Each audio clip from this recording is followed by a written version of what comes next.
欢迎回来，新闻大白话。我们来看看这个中东的战火能够平息吗？先看看这个川普提供出来的名单哦。接下来，美国的国防部长人选是谁啊？大家一听，是谁呀？赫塞斯，很多人没有直觉反应过来，原来并不是来自于政界，也不是什么共和党的一些什么参议员、众议员，而是一位福斯的主持人哦。因为他过去其实很多时候都是访问川普啊。那川普公布出来这一位这个接下来的国防部长人选，他说赫塞斯曾经在阿富汗啊跟这个伊拉克有服役过，这是他以前服役的一个照片哦。所以他说他一生都在为军队国家服务，在他掌舵之下，美国的敌人会注意到我们的美国军队会再次伟大，美国永远不会退缩。但他其实还有出一本书啦，就是跟军事有关，可能他军旅生涯的书哦。所以难道这个川普用人喜欢像范斯也有出书，这个赫塞斯也有出书哦？所以他用人是不是看一个，比方说在人气上、声量上面这样而已？所以你看到有一些相关的报道就讲说，共和党的人听到之后说他是谁啊？那共和党的人就说，我大概就是在记者问之前20分钟才想到认出说，原来是一个主持人。他没有想到说会是一个福斯主持人，突然变成国防部长。所以是不是我们一般主持人也可以有一个未来也有一个出路，说不定一跳变成另外一个角色，是不是？好，再来我们看一下，还有这个前国家情报总监出任 CIA 的局长啊。那川普延揽的第一任任期内担任这个国家情报总监的这个拉特利克夫担任这个 CIA 局长。那他另外呢还有找来这个麦金利担任这个等于说白宫的法律顾问，还有他的房地产大亨兼老友出任中东特使啊，这么重要的一个房地产大亨去当中东特使，让大家越来越看不懂了。所以他想说，这个中东问题真的能够处理得好吗？那纳坦雅胡告诉大家一句话，大家信不信？以色列不想要战争。不知道大家听完相不相信哦？他才讲完，他说我知道伊朗人民不想要战争啊，那我本人跟以色列人民也不想要战争。我相信有一天以色列人跟伊朗人会共同建设一个和平繁荣的未来。那但是话音才刚落，以色列新任的防长也是他任用的他就说呢，我们不会停火。就这到底是你们想传达出来是什么？现在大家有点搞不懂哦。那再来，俄乌战争也是现在一个大家关注的问题点，因为俄罗斯已经动员了5万大军在库斯克现在目前有包含像是北韩的军人也都是在库斯克这边。那他说这个乌克兰讲，他说这就是要作为谈判的筹码，而且他们打算要炸乌东的水坝，用水攻的方式。泽伦斯基又讲说他们现在就是要夺回库斯克的领土因此他现在也是感觉上面有一种这个危机感。他说这库斯克快要被夺走了吗？因为金正恩现在批准俄朝共同防御条约，让出兵更有正当性所以显然接下来就会有一场水攻正面交锋。那美国也首度证实了，他说的确这个北韩的士兵正在跟乌军交战当中。那泽伦斯基他现在就说他为了要讨好川普根据金融时报的讲法，他说他有一个胜利计划，而且他这个胜利计划还这个被描述为除了中国以外的任何人他说这样的一个计划呢，就是说比方接下来电信业什么的一些需要靠中国大陆的原料或是技术的，通通要转向美国的供应商，希望吸引川普能够继续支持他下去那但是呢，这川普当选之后，恐怕现在大家有点忧虑感，因为他当选之后有专家讲，欧洲恐怕要失去核保护伞，因为你光看到他副总统范斯的言论，因为他说如果欧洲不准许马斯克的 X 言论自由的话，美国要退出北约这第一次听到美国说要退出北约。那北约回应是什么？他说如果美国同意牺牲乌克兰的领土作为这个换取俄乌停火的话，这北约还要打算把美国给踢出去了，这不是你退，是我们把你踢出去。所以北约跟美国现在话互相都说的这个已经踩到一个死线上面了。那俄罗斯愿意听取川普的终战提议吗？这根据俄罗斯的外交部的副部长讲，他说我们现在已经准备好要来听听看川普可以端出什么样的一道菜，什么样的提议来结束这一场俄乌冲突。那首先我们来请教一下介老师。当然，现在争议最大的就是这个美国担任这个新任美国国防部长的这一位赫塞斯啊。第一个他是年龄很轻嘛，他大概40几岁啊。第二个年龄不是问题啦，就是说他在军旅的生涯的记录是有，可是不是高阶。对，军队你要知道是非常讲阶级的，军队这个一级压死人，所以里面都要问说，你有没有打过什么仗？你的军阶是什么？你有没有做过这个？你有没有做过那个？你有没有这个？所以呢，美国这个国防部长因为美国军人太多了你要找这样子的背景的出来的话就很难压服很多军方的。对啊，就很容易坐实外界的一个传言，就是这个川普第一任的时候到他下台之前所有的军方都跟他已经叛变了，包括当时的那个米利主动打电话给中国大陆的这个军委会的副主席说，你放心了，我们没有要打你你放心这个我们不会针对你这个也没有告诉川普那时候川普还是美国总统美国这3军最高统帅被架空，而且呢还抗命，很多时候抗命，所以就变成就是说川普其实那个华府就很多谣言说惨了，他现在第2任回国搞不好会拿国防部尤其是军方的人拿来大开刀。这个人事案感觉就是这个感觉，正好坐实了。就是我派一个第一个派一个小萝卜头小，然后呢跟你们一点渊源都没有，对，跟你们这些上层的这些高级军官司令一点渊源都没有，来指挥你们，来给你们下命令。这个对他们就是一个羞辱啦另外一方面呢，还有就是说，这个国防部长代表我，你们要听他的，透过他来怎么样？来号令3军对，服也不行，你不服气也不行。那其实我觉得这个中间应该还有一个渊源，就是说美国这些军事的高级将领事实上跟美国的军火工业那些民间军火工业那个根本就是一伙的根本就一伙。我们就以现任美国的国防部长奥斯汀来说好了，他2016年从军方退役以后，你猜他去做什么？他变成美国雷神公司的董事，对，他根本是无缝接轨国防部的高官跟美国的军火工业是私人的雷神也好，波音也好，洛克希德马都是私人公司，立刻就跑到私人公司干嘛？当上层的这个主管，然后坐领高薪。所以川普派现在这个赫塞斯意思就是切断这个关系。然后呢？为什么？因为川普讲过一个故事，说他第1任总统说国防部给他一个合约，叫他来签，就是买美国的 B1 轰炸机。他说怎么这么贵？你们有跟他还价吗？结果国防部说没有，他们报来就是这样，就他亲自就打电话给波音的董事长。结果你猜他省了多少钱？他光买飞机就省了10亿美金。可见美国这个国防部里面贪腐问题严重。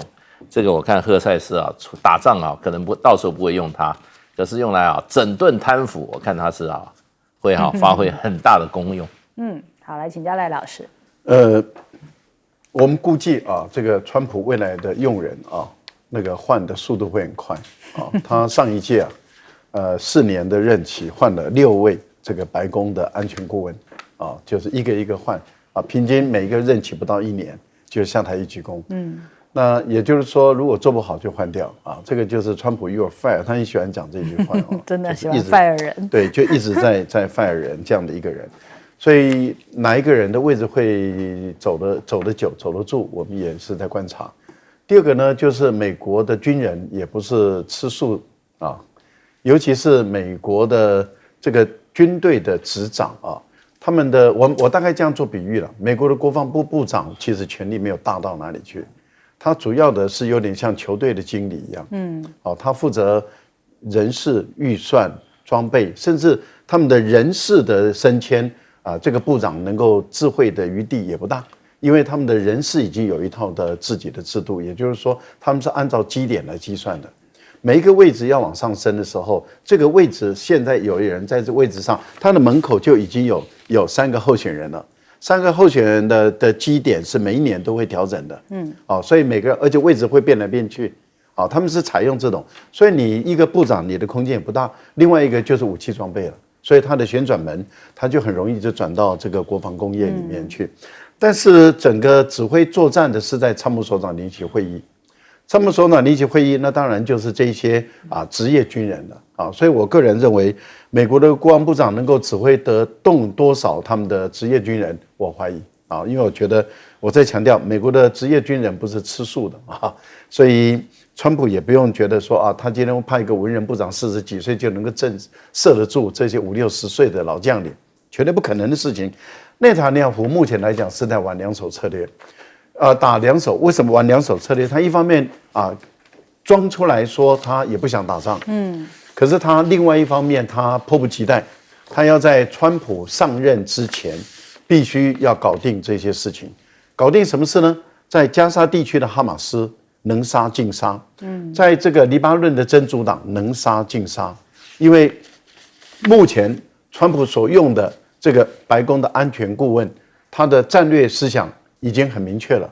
也就是必须要在川普上任前，俄乌的战争要结束，所以泽连斯基的所谓的胜利计划是没什么用的啊。俄乌的战争要结束，中东的战火要停，因为他们要卯足全力来对付中国，所以我觉得从这个角度上来看的话，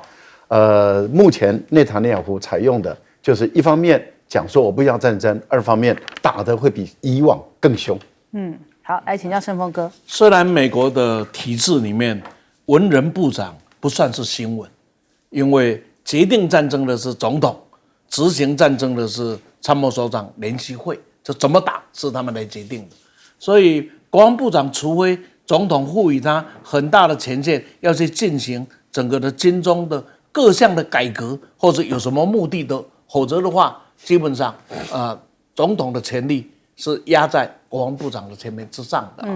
然后从这样，可是呢，再从另外一个角度来看，这个任命实在很大，他吓一跳。虽然过去很多文人当部长，但是都有蛛丝马迹，要么就学界，要么就是战略部分，他有很好的一个造诣，要么就是在军中有服役很好的记录，要么就是很好的企业家，要来管理这一个庞大的美国的这个国防单位啊。他用了一个电视主持人都好是第一次看到人家说养3年的猪才可以当兽医啊，他是连3年的猪都还没养就去当兽医了，真的。这久病成医呢，养3年的猪可以当兽医，他说3年的猪也没养，就这样。还有一个更荒谬的人选，就是中东特使。中东特使在拜登的时代，至少他任命的人还是一个标标准准的外交官这个呢，赛德菲啊，他是外交，而且是长期在中东经营事务的外交官，而且是从希拉蕊当国务卿的时代开始，就一直在中东。这种人来当中东的特使 ，OK。虽然美国的特使的任命有酬庸的性质，但是酬庸你到哪一个到克罗埃西亚去享受美丽的风光 ，OK？ 那么到哪里去？但是像这种战乱的地区有没有搞了一个连3年的猪都还没有养的，至少那一个人还干得排长过有没有？这个房地产的准备去中东炒房子，不是我真的百思不解，酬庸不应该酬庸在这个地方。所以从这里看得出来，难怪全世界都会紧张因为它是一个完全没有办法照你的逻辑排理出牌。我相信这要是在台湾或是在东亚的国家，总统任命这样的人，我想我们大概所有的谈话节目就把他轰死了，你信不信？那因为太离谱了，太不像话了。那紧接着呢，就来看到呢，俄乌战争跟中东战争有一个特点，大家都想在川普上任之前得到一个战局，所以现在俄罗斯管你川普是什么呢？我就是在你上面，我就赢得了战场绝对的地位，然后呢，现在这个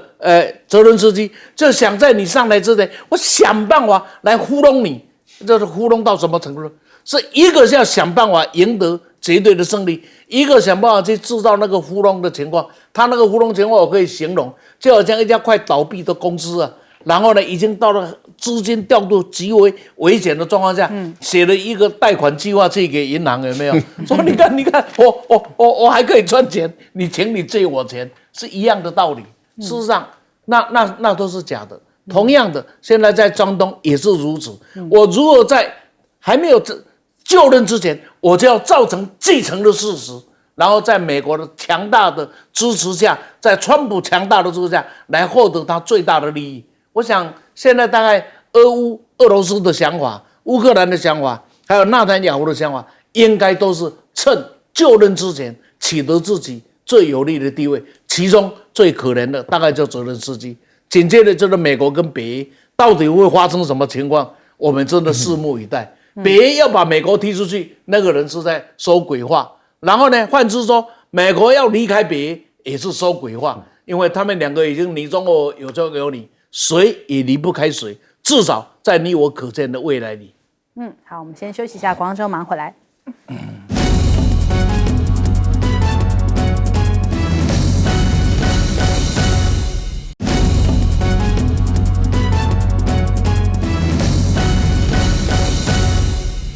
好，川普通膨是不是准备要来了？最近发现，川普行情退烧了，美股已经开始往下，这个等于说修正了，收黑382点，特斯拉也是跌了，所以市场现在开始出现了观望的氛围，就是要看看即将出炉的这个通膨数据哦。再加上现在美股已经连续涨多回吐。称为川普概念股的特斯拉，甚至还跌了6.1%哦。那这是大家讲说，川普的2.0很有可能会带来市场的通膨哦。彭博社就有发出这样的警讯啊，他说，如果川普跟幕僚不在短期之内说明怎么样提高关税以及遣返移民这些具体办法，是股票投资人可能就会酝酿一波逆袭哦。也就是大家觉得通膨会死灰复燃。那现在反映到这个比特币的行情哦，哇，已经首度突破了9万美元，因为这个川普有讲到说，接下来有可能也要在这个等于说，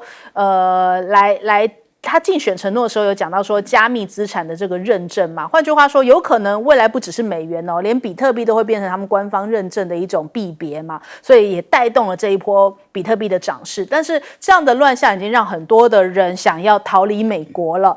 就有人看到这个商机啊，就推出了环游4年，也就是说川普任期4年嘛，那这4年呢就带你这样子环游世界哦，远离川普跟美国的这样的一个假期，要多少钱呢？他说这样的快转方案可以让你就是4年都在这个邮轮，然后环游世界，每个人大概是台币830万元，然后平均来说1年大概是200多万啊。那这样子可以让你远离川普，因为有些人可能不想用移民的方式，那你就云游四海吧。所以这样的方案都推得出来哦，真的是，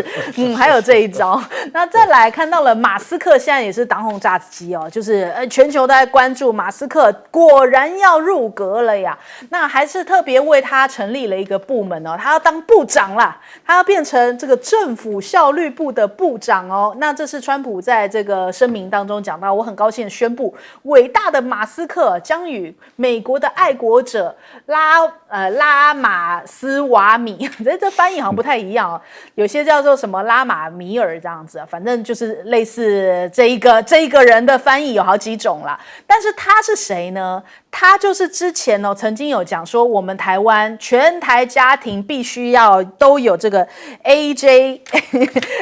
步枪的这个家庭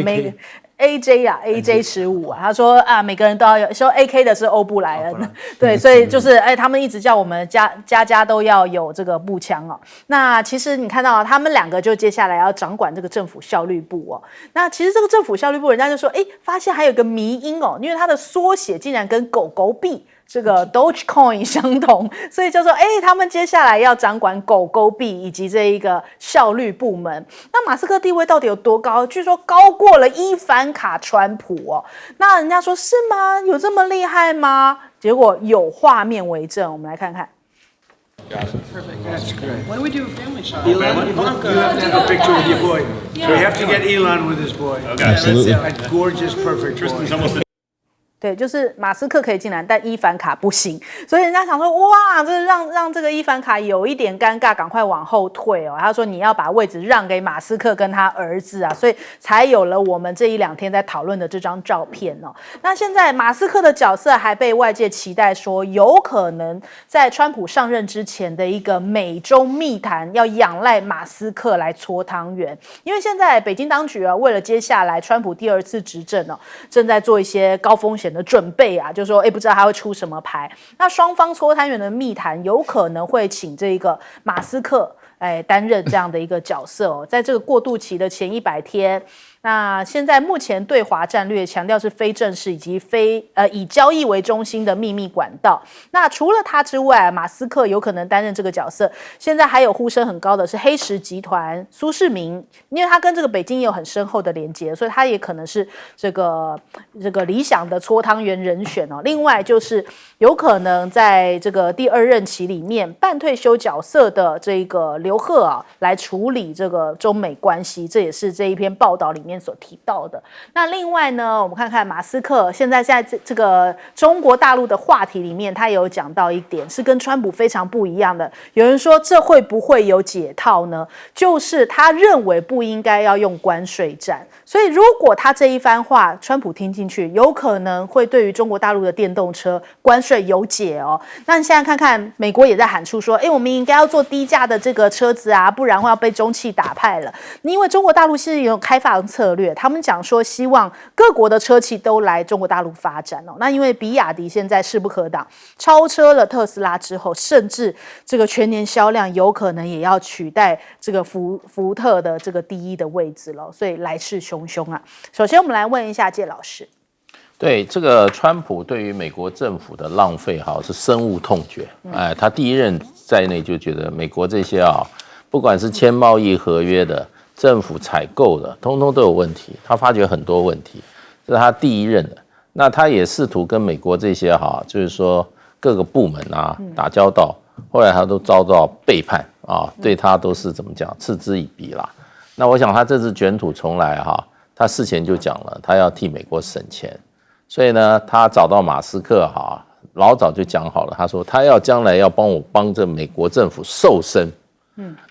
看紧美国的这个政府的这个荷包。那你知道马斯克要帮他省多少钱？1年要省多少钱？川普讲川普大概选前4天参加那个福斯的前记者 Tucker 的那个电视访问，他说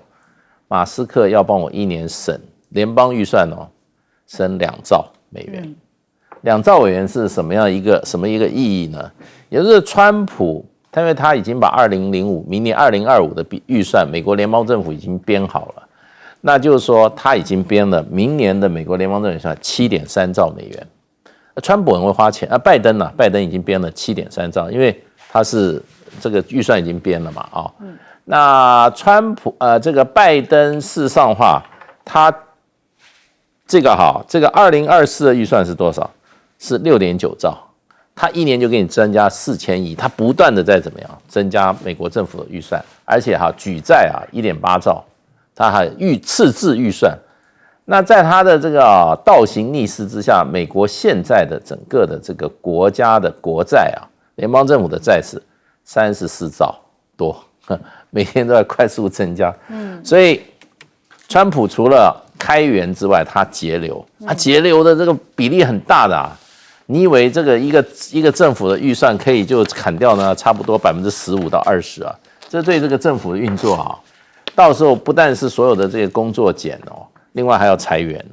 所以我觉得这个倒是很大的一个问题。对，那事实上的话，这些民营企业的企业主他就是什么？他就是独裁者对，他不爽就把你都砍当时马斯克把那个社群网站买下来嘛。买下来以后，你知道他砍掉多少人？他几乎砍掉90%的人所以我看这个不是砍钱，最后是砍人。那所以马斯克，我想现在身负重任要替美国政府、联邦政府省钱我不是说唱衰他啦，不要到时候钱没省下来，人砍掉一大堆以后呢，照样继续浪费那造成美国这个整个政府的动荡，我觉得这不是不可能的。好，请教赖老师。我们上个礼拜就已经有预测说这个川普热大概一个多礼拜、2个礼拜不到就会退烧了，就会回到基本面那这个跟我们上礼拜的预测是比较接近的你看他已经开始慢慢的回到了基本面。这个道理很简单，就是你美国现有多少资源，有多少筹码，换言之，也就是说你还剩下多少工具箱。川普的第一任内的时候，把工具箱用掉一大半；拜登的时候，其实他的工具箱用的也差不多了。坦白说，现在川普再回来的时候，我们要问的是，你的工具箱剩下多少？没有多少工具了。你说你要提高关税，那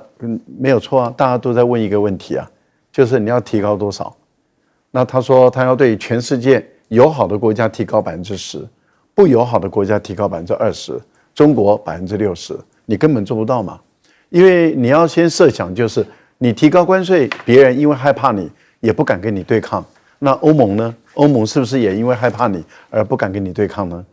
那这样的情形下的话，那请问一下，那是欧盟他们的出口商自己去吸收你的关税，还是你进口商来去吸收这个关税？如果是进口商吸收关税，再转嫁给民间的消费者，那当然通货膨胀就算得出来了嘛。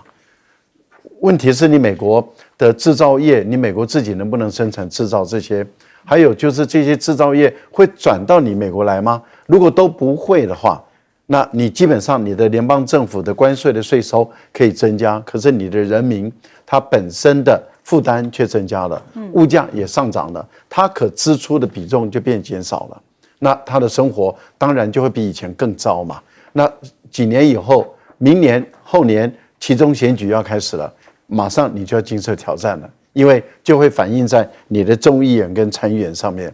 一旦你的2年内的经济没有办法改善，反映在众议员、参议员上的时候，你可能很快的就破压了。所以我觉得，川普不要把自己吹得太厉害。其实，我觉得美国媒体也在故意吹川普，吹得很厉害。可是当你再看看的时候，你就会发现，我个人估算，川普相当有可能任内一事无成，4年什么都做不了，改变不了。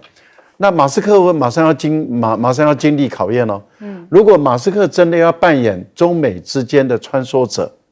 那问题就在于他要证明他能够像季辛吉一样，能够去主导、影响，然后改变这个，或者是掌控这个决策者的所有的动向，就好像季辛吉对尼克森一样。如果他没有这个能耐的话，那了不起就是一个传话的人。传话的人会有多少作用？而且他如果不能证明他很有能耐，那基本上来讲，马斯克的影响力或者马斯克的地位很快的就消失了。好，来请教盛峰哥。第一个，美国要生产2万美金的电动车，做梦可以，事实不会出现。以它的物价，以它的劳力成本，以它的供应链。大家做不到，这做出来大概没有人要了。而且，假如它开放的话，中国大陆2万美金的这个这个电动车到美国去有没有？那就是洗剪了。所以这个梦就不要做了，因为美国已经没有这种机会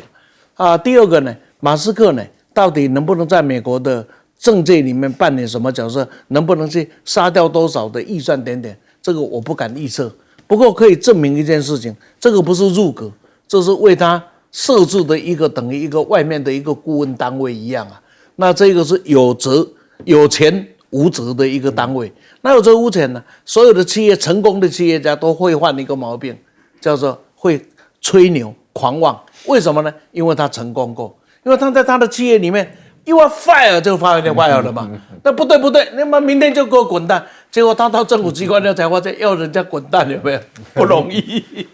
那个体制跟那个保障制度在要滚蛋是不容易的，所以呢，他说我去当政府的首长，我就可以把一半工人裁掉，效率不会变。你猜猜看，你一个都裁不成，裁到最后他被裁走，这个是跟他自己的事业里面不一样。可是因为他的成功经验，让他以为可以做到。他的成功经验在挽救公司的财务危机的时候，他可以做出很多他自己可以决定的事。可是，一到政府机构以后，他发现了，他什么事有预算法也做不来。对，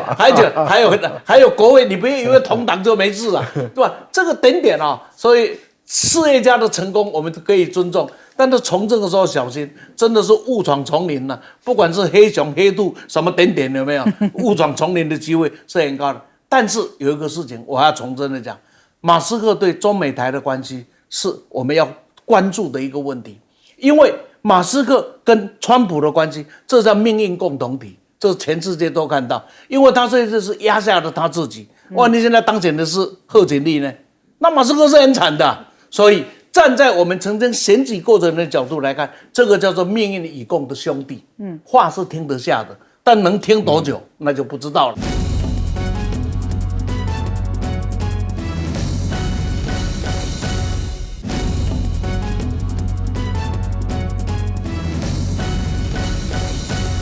马上来关注这个珠海航展的第2天。当然，今天更多的这些消息陆续曝光，还有包含很精彩的画面哦。歼20S 的航展首秀大家讲说这是全球首款双座版的隐形战斗机哦。那它基于这个歼20改造而来，除了可以在这个中远距离进行制空战斗和精准打击地面和海上目标之外呢，它其实对于周遭环境的感知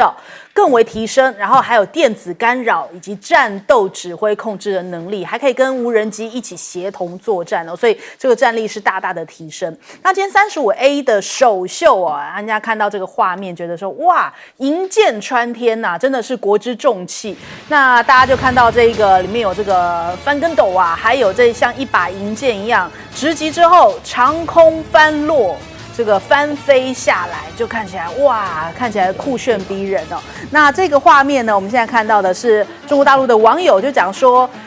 我家的顶楼可以边晒衣服边看航展让很多人好羡慕因为很多人去到现场，航展现场的票一票难求，只能在场外望向天空。但他就说，我这个在我家顶楼晒着衣服看航展，真是一大享受。后来连环球网都转发了，然后他就说，连环球网都知道我家顶楼看得到他很得意那所以我们看到这一次其实还包含了这个伊尔76，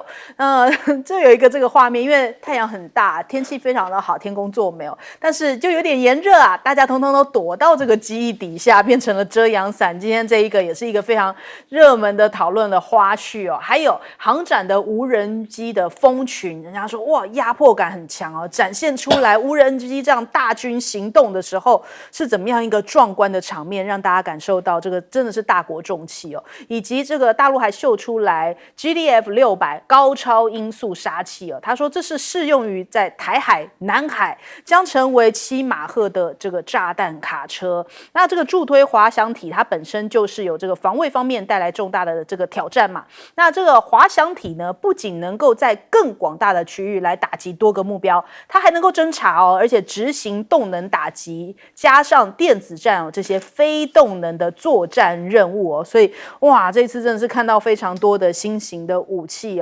那另外呢，当然还包含了买家，因为前3天是开放给买家来选购的那就被大陆的媒体的记者就发现到说，这次其实有一个国家的展场超大，但是里面没有展东西，原来就是沙特阿拉伯。他们说这么大一个展场，展位空空如也人家说因为他们要去采购，这是仓库这拿来当仓库用的呀。所以网友说这是 VIP 杀国必定要满载而归那还有航展第1天看到歼10 C1因为很多国家是瞄准着歼10来采购的所以客户们围观着在歼10 C1旁边挑选，甚至呢还有这个海军的女飞行员在指导沙国友人说，怎么样降落舰载机所以那个你看沙国的买家也是很开心就是这个讲述非常的详尽。尼日尔的这个空军高级官员也有在这边在那边逛街，因为对他们来说是一个中东的双11他们在那边看的时候就讲说，被问到什么东西什么装备最感兴趣，他们说对于中国大陆的战机跟运输机都很感兴趣，而且他们觉得很可靠，这个性能好，希望能够买一些回去来增强国家的安全。是不是也反映出来现在这个中东国家对于这种可能飞机战机更觉得这个应该美国的手不会伸进去，不会被干涉到，所以更想要转向中国大陆来购买这一些呢。那还有我们看到中国大陆的这个中国航空工业集团，他们就签订了280架的订单，包含了国产的舰载飞艇 AS700， 还有这个水陆两栖飞机那这样总共是280架，就立刻敲单进来了。另外中国商飞呢首日也是卖出了这个100 330架客机，就是我们讲的这个 C919啊，甚至是 C929，好像都有成交的订单出现了。那日本是不是有点紧张了？这是反映在第一岛链哦，因为日本的轻航舰加贺号到美国去测试哦，他们公开这个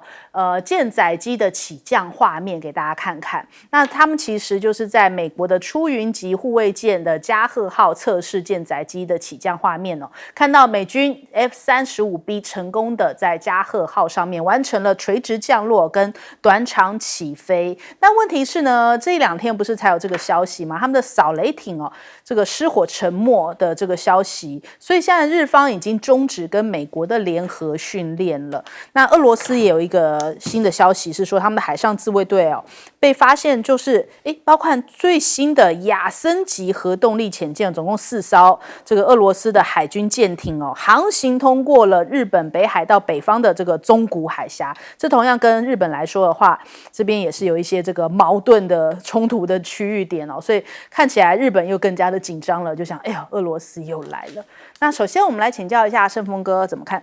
这样子过去所谓的航空展，应该最有名的是巴黎航空展。那曾几何时，转移到了珠海航空展。过去全世界最有名的汽车展是法兰克福汽车展、东京车展。曾几何时，东京车展不见了，现在的车展是上海车展，是北京车展。我想这些展览的一个转变，是代表了国力跟生产力的转变哦。那其中在这一次里面呢，这个讲珠海的这个航空展，实在我也不想讲太多，因为讲多了，这个就有人说，你看那威胁我们啊，这不是威胁你，发展这些跟台湾无关，发展这些是中国要成为一个真正的强国大国，一个不让人家开了几艘军舰，架了几吨大炮就可以降服你的时代，让它一去不复返所发展出来的国力。也不要忘记了，中国的国力的发展从头到尾，全世界最紧张的叫美国，可是全世界把武器卖最多的是谁？也是美国呀。所以从这样的一个角度来看呢，珠海航空展里面这一次可以讲是干货满满的，都用中国大陆的网络讲话叫干货满满。不管是飞行器，不管是飞弹，不管是无人战机啊，所以讲到这些的时候，我们怎么能不面对现实，还在那边吹牛？什么叫做无人机国家队？所有的零组件从哪里买来的？哪一天大疆不供应你零组件，我们的无人机就不知道该怎么飞了。为什么大家不去面对这样的现实？当我们现在 F-16的战机要升级的这个新版，到现在为止什么时候交货不清楚。依照现在美方开给的进度是2030年才能交货完毕6年之后，中国大陆的航空已经是到一个什么样的境界了？那各位再想一想 ，F-22出来的时候，那是多不可一世啊 ！F-35出来的时候，那更是称霸全世界。可是别忘了，现在 F-20这个1020的生产量远远超过了 F-22，F-22已经停产了。那现在呢，1035也已经正式出现了，但是呢，现在美国的 F-35的交机量大大的降低，原因在哪里？原因就是他去卡中国的脖子，中国也轻轻的给他烧了一下，这价跟值的供应有所管制，他的很多东西就再也造不出来了。所以从这样的一个角度来看，我们可以发现，就是当中国这几年、大陆这几年快速的在整个的军火上成长的时候，其实它背后代表了什么？代表了工业能力，而且这个工业能力是全盘性的工业能力的成长。不要忘记了，苏联当年在军火上也很成就，但是它只限制在那一些的项目而已，它整个的工业能力没有跟着它一起上来。所以从整个的巴黎这个珠海航空展所展现出来的情境，可以明白的告诉我们，中国大陆真的已非昔日阿蒙。我希望在其他友台立台里面，又不要再开始在那你看跟印度一样啊，要喷黑烟啊，那不是喷黑烟呐，那是喷彩烟给你看啊。这个呢，其中最重要的，我觉得就是我们节目一开始提到的，就是那个1020的双座机，可能对武器稍微研究人就晓得，单座机跟双座机最大的差别在哪里？单座机就是飞行员要操纵既飞行跟战斗的任务啊，而双座机就是一个是负责飞行任务，一个负责操纵要完成飞行完成的战略跟政治目标的任务啊。所以双座机远比单座机困难得多，但是也是呢，整个的装备啊长久得多。所以从这样的角度来看，什么时候搞不好明年就会出现了，那就是轰20。假如轰20在出现的时候，各位再想一想，美国现在还在用 B-52，那是几年前，60-70年前的老货色了。所以从这样的一个情境的发展里，我们真是要面对现实啊。今天早上参加一个活动里面，我才大胆的提出，主观的意愿怎么想不重要，面对客观的现实，这是台湾今天一直不愿意去面对的。我们还在讲备战必战呢，要备什么呢？还是老话一句，假话这盖对少了。看目前的出海发展就告诉我们，就不要再备了啦，吃再多也止不了渴了。好，来请教大使。这次就是我们俗称的珠海航空展啊，其实是中国这个航空展哈。那已经第15届了，这次中国大陆是非常重视哈，他今天还有这个陆海空三军啊都举行一个联合记者会，因为这个虽然是航空啊飞行器啊，海军也有，陆军也有，所以这个海军就特别展示了他们这些舰载机，就是说这个现在中国大陆的歼15舰载机，还有一些空警机啊，还有就是说这些战斗直升机啊。那陆军也有它的航空部队，所以就这次是陆海空都出来了。那甚至海军也把它的这个所谓的这个无人的作战艇啊，这个也500吨的也拿出来展示。所以这次的规模可以说是比往历届都要更大。那这次还有就是新武器的这个直接展示啊，那也让这个媒体的报道可以说是多得不得了，有点目不暇接。除了中国大陆媒体外，国际媒体的报道也是这个一篇接着一篇。因为这一次实在是我觉得这个尤其新的这些武器的这些展示真的让人家觉得真的是印象很深刻啦。那当然就是说歼20这次也出来了，可是歼20这次出来是它的双座，歼20 S。那这个就变成就是说，歼20本来它就是一个重型的这些战斗机它双飞，然后它很轻松，它就从单座改成双座那双座当然就增加那个后座，最主要就是整个作战的指挥。它除了本身机子的作战本身歼20的作战，它还变成一个群组的一个作战中心。那它可以有这些中程僚机，它还可以做战场这个整个指挥调度。那么这次也第一次出现的这个歼35就可以跟歼20来配合。所以呢，那在这个战争，因为在这个空战中瞬息万变各种这些电子的这种这种侦测的结果情报资料这些那在小范围战场上，这个战争这个编队里面它就要有一个指挥的中心。所以这个歼20的 S 它就可以扮演这样子的角色。所以就是不是再是单打独斗，而是怎么样，都是群组作战，而且这个群组越来越大。那除了有人机以外，还有无人机。那搭配每一种飞机它的不同的这种性能有的可以做对地面攻击，对这个海面攻击，有些是对怎么样，对这个空中的这些来犯的这些不管是飞机也好，飞弹也好，都可以做这些防卫攻击的行动。所以就是说，已经展现出中国大陆的这个空军它可以进行怎么样联合作战。那么不仅是这个跟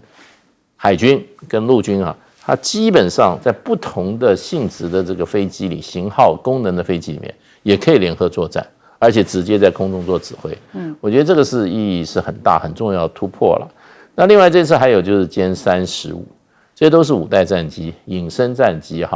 那使中国大陆成为美国以外第二个同时拥有2款无隐形战机的国家。那这个是等于说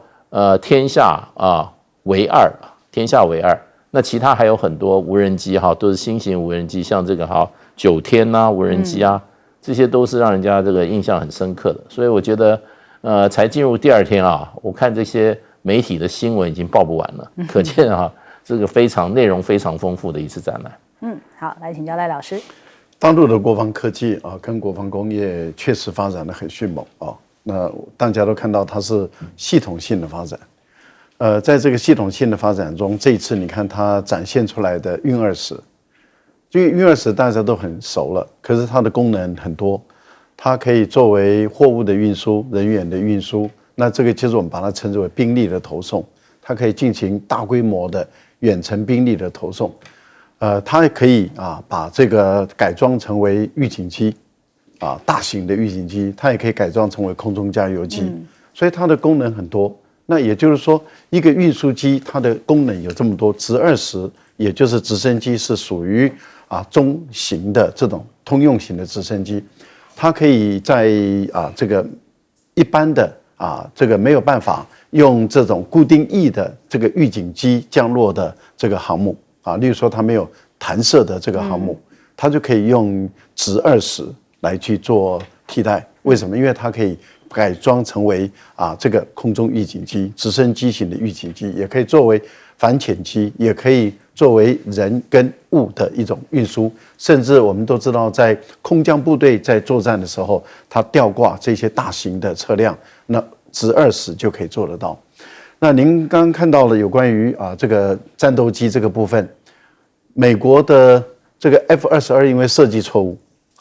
设计错误以后，他们发现没有办法改了，没办法改怎么办？就干脆就停产了。所以现在有的美国的 F-22的战机，这种重型的空优型的战机，它每掉一架就少一架，而它的年龄已经寿命比较长了。可是歼20是可以一直量产，因为歼20目前来讲，在英国的詹氏年鉴詹氏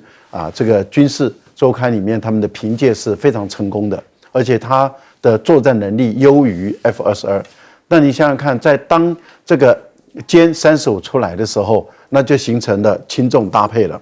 轻重搭配，歼35比较小，但是它的灵活性、机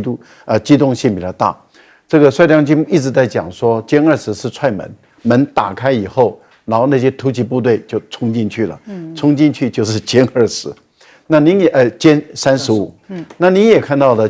为什么歼10C这么受欢迎？歼10C是中低空的这种全天候的、全功能的这种单发的，那这个武器性能非常好，价格也便宜，所以为什么大家过来围观？因为它是目前来讲卖的最好，而且产量最大的一款这个3代的战机。